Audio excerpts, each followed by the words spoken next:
It's the start of the 7th century. The Sui dynasty disintegrated under a series of popular revolts, culminating in the assassination of Emperor Yang by his ministers in 618.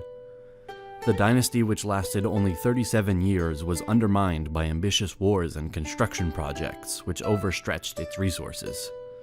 A period of remarkable cultural, political, and social ascension from the Chinese history followed with Tang Dynasty between 618 and 907, starting with Emperor Gazu, followed by Emperor Taizong, crowned in 626, being considered one of the greatest rulers, a wise man and a good military strategist, a man open to advice. The Li family founded the dynasty, seizing power during the decline and collapse of the Sui Empire. The Tang Empire was one of the most durable empires from this region. In this period, the development of production led to the growth of Chinese economy. The work of the peasants, the production of goods, and the stability made the base for the Tang feudal economy. Among agriculture and other forms of production, the commerce developed too. The Grand Canal united the great rivers of China and was crossed by many vessels transporting skin, cattle, silk, paper, ceramics, and other important goods. Also, external commerce developed. Exotic products like cotton, crystals, spices from India, Indonesia, Korea, Japan, and other places entered the Chinese markets. Hundreds of caravans traveled on old and new trade roads to Manchuria, India, and even in the west through the Caspian Sea and Persia. With other kingdoms and empires, relations existed, so it seems diplomacy was very important to them. With Arab caliphates was an intense commerce through land and water. The huge focus on trade led to the development of ports and fleets. Chinese were masters in shipbuilding. Large vessels went south and west through the Indian Ocean. In the 9th century, the Chinese discovered gunpowder, a combination of sulfur and carbon. The existence of the Silk Road determined, among other factors, the growth of population through migration. Many people migrated to China from exterior, but migration existed in interior too, especially in the city of Chang'an, one of the most prosperous cities of that time. This intersection of two different worlds was a powerful link between incredible civilizations and cultures. It's called the Silk Road after the silk produced in China, a quality product, very appreciated in the Greco-Roman world. This road linked China with Central Asia, Middle East, Europe, and North Africa. It's important to mention that the development of this trade network was favored by the royal road of the Persian Empire, and by the conquests of Alexander II, a few centuries before. Aware of the fact that ruling over a large part of this network will bring more and more cash flow necessary to their state, Tang emperors were looking to make campaigns and to conquer territories, important zones in Central Asia. Inevitable, this Silk Road brought remarkable resources. Other influence and religions entered the Tang dynasty: Islam, Christianity, or Buddhism. Under the influence of these beliefs, Chinese culture had been enriched. Due to the translations of Buddhist scripts, the Chinese learned more about medicine, geography, mathematics, and others. In this period, religious practices were at its peak. The Emperor of Taizong of Tang, who ruled between 626 and 649, was a very powerful and determined leader. Open to his people, a Confucianist who supported Buddhism in China.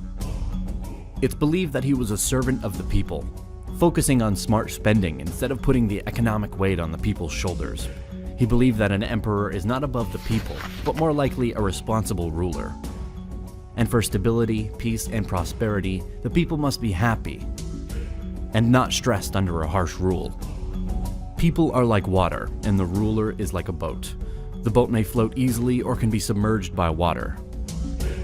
It seems that Taizong was a rationalist, embracing science and logic, believing that the true danger from a nation comes from the interior. Academies were founded, and this has led to attracting more students from the empire and beyond. The accent was put on art, architecture, Buddhism, or Confucianism, and many remained in the empire after their studies. Talented and professional people were put in high positions in administrations. It's the golden age of poetry. Some of the greatest Chinese poets lived in this period. Li Bai called a god of poetry, another one. Du Fu was called a saint of poetry. Tang artisans developed the art of porcelain finishing, and many figures were created. Porcelain becoming a Chinese brand, largely known even today. A period of progress and stability was created, mainly due to the good leadership of rulers and the progress of economy and trade. Speaking about local development, large sales of books and pictures and maps existed. Important military strategies interrupted the threats of nomadic tribes, especially in the north and northwest of Tang, and also this created the situation for the Tang armies to march forward, extend their borders, and create protectorates. While the Turks were settled in the former territory of the Xiongnu, the Tang government took on the military policy of dominating the central steppe. The Tang dynasty conquered and subdued Central Asia during the 640s and 650s. During Emperor Taizong's reign alone, large campaigns were launched against not only the Guk Turks, but also separate campaigns against the Tuyu Hun, the Oasis city-states, and the others. Also, other campaigns were launched by other rulers against the Western Turks and steppe people.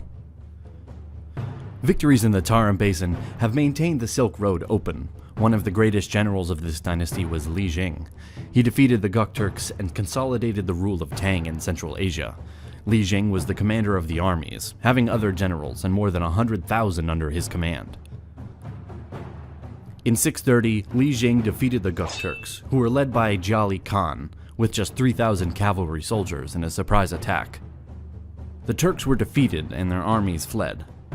This allowed the Tang Empire to subjugate the Guk Turks and reduce them to the status of a vassal. This defeat determined the Khan of the Guk Turks to prepare for another invasion against Tang China in the next year. Li Jing created again a surprise attack, capturing a large part of their forces. Also, they created military bases from Korea to Central Asia. Silla, one of the three kingdoms of Korea, allied with Tang in wars against Baekje and Goguryeo, uniting the Korean peninsula under one ruler.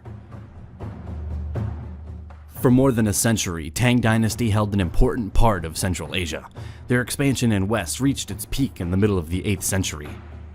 More exactly in the year 751, after the Battle of Talas between Tang Empire and the Abbasid Caliphate, on today's territory of Kazakhstan. Before the Battle of 751, there were other encounters in the past between the Chinese and the Arabs. The military might of China had been projected beyond the harsh continental climate and the dry, desolate, difficult terrain. Even if after previous smaller incursions between these two civilizations, Tang China maintained its administrative and military power in the region. In July 751, the Tang army was subjugated to a devastating defeat. Tang Dynasty's defeat was due to the defection of Karluk mercenaries and the retreat of Fergana allies who originally supported the Chinese. The Karluk mercenaries, 2/3 of the Tang army, defected to the Abbasids during the battle. Karluk troops attacked the Tang army from close quarters, while the main Abbasid forces attacked from the front. The Tang troops were unable to hold their positions, and the commander of the Tang forces, Gao Xianzi, recognized that defeat. The Arabs, Turks, and Tibetans defeated the Chinese, and this could be interpreted as their turnover and then decline. After 4 years of this battle of Central Asia, General A Shan organized a rebellion in the province he governed, Hopei. Chinese commanders managed to suppress the rebellion. After this, the Tang Empire wasn't the same. The control in the west was lost, and the stability they once had never came again. The dynasty entered a period of slow military, political, and economic decline. The commerce decreased, the production too. The country was robbed, and the rebellions increased more and more. The poor management after the end of the 8th century created instability and rebellions, as well as economic problems. After 907, the Tang Empire broke apart in many pieces, and the territory was ruled by other new established, smaller states. China unified 50 years later. But this is a story for another time.